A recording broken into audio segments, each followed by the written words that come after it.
ഹേ guys, welcome back Z gamer touch. ഇത് നമ്മൾ വന്നിരിക്കുന്നത് റിയൽമി GT80 സീരീസിൽ ഏതെല്ലാം ഫോണുകൾ വരാൻ സാധ്യതയുണ്ട്, സ്പെക്സ് ആൻഡ് ലോഞ്ച് ഡേറ്റ് എല്ലാം നമ്മൾ ഇന്നത്തെ വീഡിയോയിൽ ഉണ്ടാവും.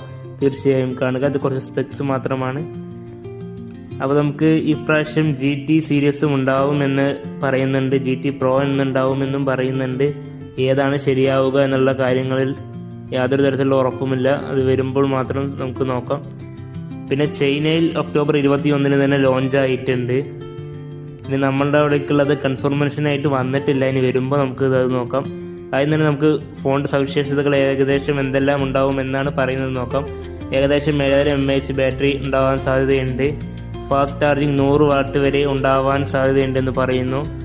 പിന്നെ പ്രൊസസ്സർ ഉപയോഗിക്കാൻ പോകുന്ന സ്നാപ്ഡ്രാഗൺ 8L8ൻ്റെ ലേറ്റസ്റ്റ് ചിപ്സെറ്റ് ആവാൻ സാധ്യതയുണ്ട്.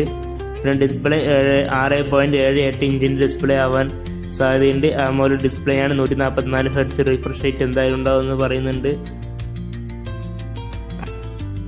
പിന്നെ ചാർജിങ് വോൾട്ടേജ് പറയുന്നത് GT സീരീസ് ബേസ് മോഡലിൽ 100 വാട്ട് വരെ ഫാസ്റ്റ് ചാർജിങ് ഉണ്ടാവാൻ സാധ്യതയുണ്ട്.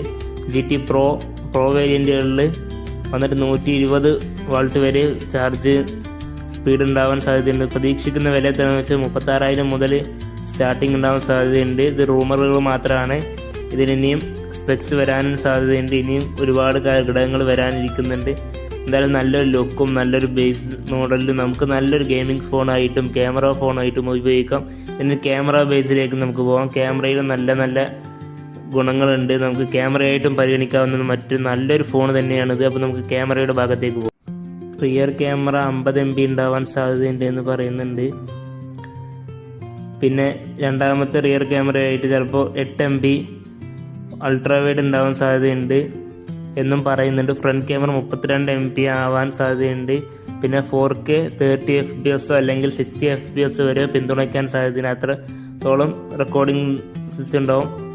പ്രധാന ക്യാമറ OS ഉണ്ടാവുമെന്നത് തോന്നുന്നുണ്ട്. അതാണ് അവർ പറയുന്നത്. അൾട്രാവൈഡ് ലെൻസ് ഉൾപ്പെടുത്തിയിട്ടുണ്ട് എന്നുള്ളതാണ് സ്പെക്സ് വരുന്നത്. 32 MP ക്യാമറ ഉണ്ട് എന്നുള്ളത് പറയുന്നുണ്ട്. ഇനി ഇതിൻ്റെ ഗെയിമിംഗ് പെർഫോമൻസിലേക്ക് നോക്കുകയാണെങ്കിൽ ചിപ്സെറ്റ് ലേറ്റസ്റ്റ് ആയതുകൊണ്ട് തന്നെ നല്ല ഗ്രാഫിക്സിലും നല്ല ഗെയിമായാലും ലോ ഗെയിമായാലും നമുക്ക് നല്ല അത്യാവശ്യം കളിക്കാൻ വേണ്ടി പറ്റും.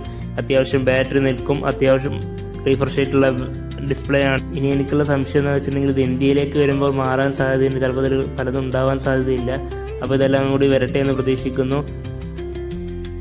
അപ്പോൾ ഇത്തരത്തിലുള്ള ടെക് വീഡിയോസുകൾക്കായി ഈ ചാനൽ ലൈക്ക് ചെയ്യുക, ഷെയർ, സബ്സ്ക്രൈബ് ചെയ്യുക.